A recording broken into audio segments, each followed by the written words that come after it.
Jim Atkins is the band director. They're involved in a number of festival events, including the kickoff parade, of course. The full band will march in the grand parade. They'll perform at the Buffalo Bills-Washington Redskins game at halftime. And the GlenOak band will combine at that game with the Hudson High School band to form a marching unit of 320 members. Now we have got some sport-type people coming up here. Scott, you want to tell us about them? Well, we have some members of the state basketball champs, and hopefully mixed in there too, some members of the cross-country group. Of course, they were both state champions, and I recognize some of the girls from the basketball team. What a job they did, winning the state high school Division I basketball championship down at St. John's Arena back in March, and they deserve all the recognition along with the cross-country.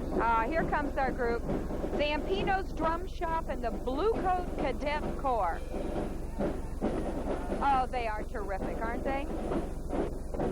The Drum Shop and Camp Bluecoats, our co-sponsors of the unit, are trying to offer to the Stark County community an opportunity and experience for all youth involved in music, which includes free instruction by professional Zampino's Drum Shop.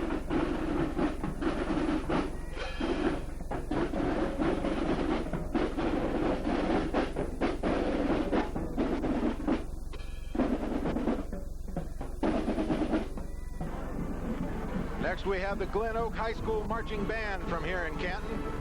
The directors James R. Atkins and the GlenOak Golden Eagles have performed in every Hall of Fame parade since 1964, all the way back to then. They are playing during the halftime of today's Hall of Fame game, and they've won 7 first-place trophies at the Williamsburg, Virginia Music Competition. This band has 190 members. And listen to this, they're wearing their school colors, green and gold, with their summer uniform, Indiana Jones hats. All right.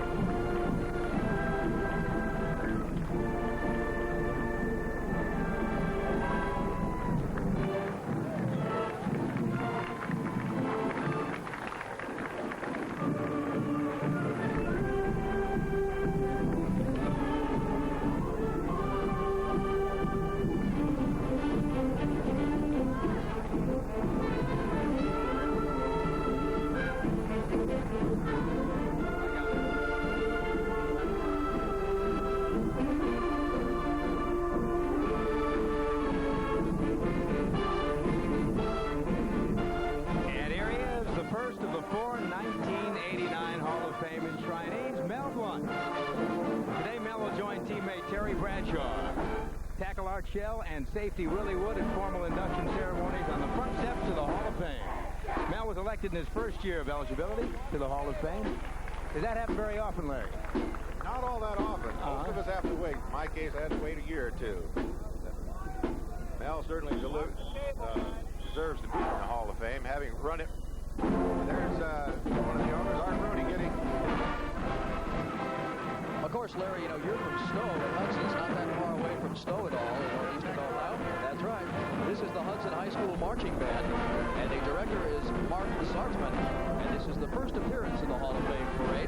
They will be performing at the halftime ceremonies of the enshrinement football game at Canton Swanson Stadium. The band is known as the Hudson Swing Marching Band and features 150 players, and let's take a listen to the Hudson High School Marching Band.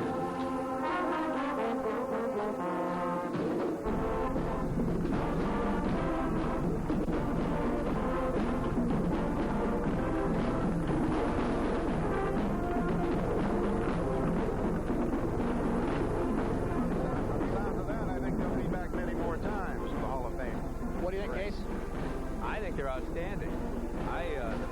They're playing the right kind of music, too. Next, we have the Hillshire Farms Cons Meats Horse Hitch.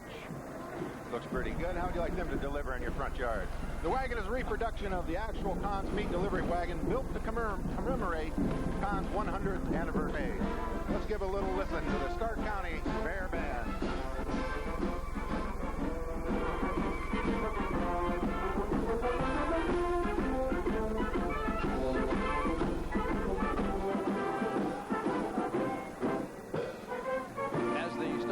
Fair Band winds their way down Cleveland Avenue in Stark County, Ohio, Canton, Ohio. The 1989 Hall of Fame Festival Grand Parade will continue.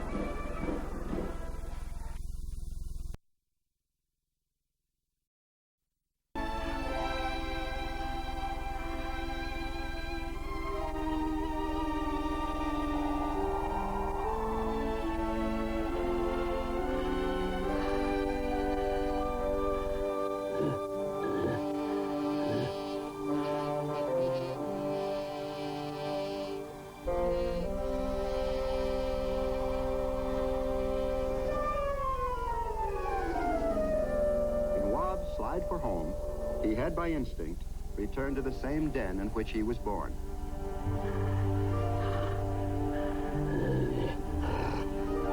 All at once, Wob knew he'd found the cure for what ailed him. He just needed a good long winter's nap. Now there already happened to be one resident here, a pack rat that had staked himself a little quarter section.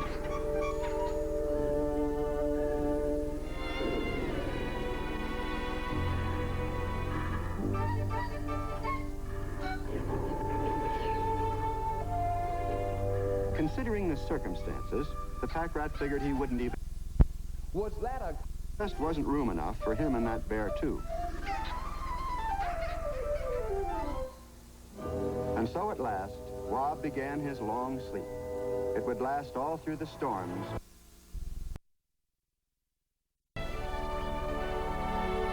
The seasons changed, and now the four-toed bear left his mark upon the land.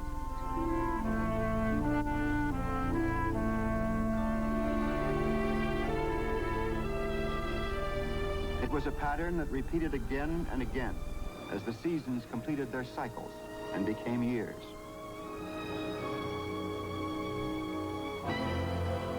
The fourth winter came and passed, and another spring. This time, it was a new awakening for Wob. He weighed nearly 800 pounds now, a young giant just moving into early adulthood. Today, the male grizzly's instinct to wander told him it was time to leave the familiar valley.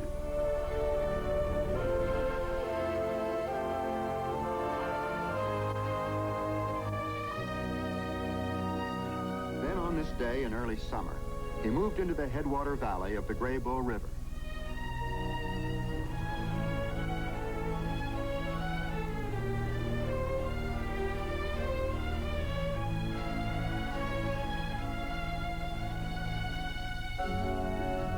It was early the next morning that Wob began what would be a day of learning.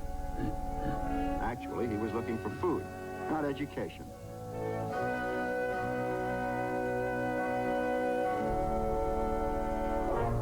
This was a typical Indian wolf trap set. A chunk of bait above, a circle of traps below. The wolves were on their toes, though, too smart to take the bait.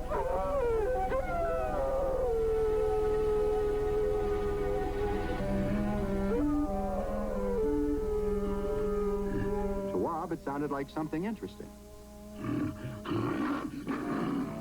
The wolves were more than willing to move back and let this newcomer move in on their problem.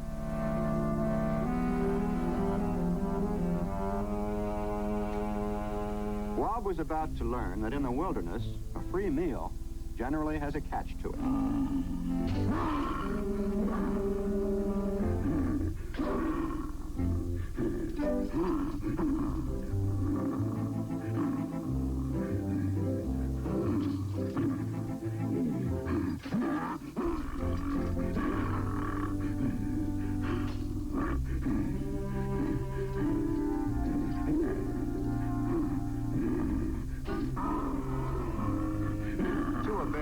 Wolf trap is just a nuisance.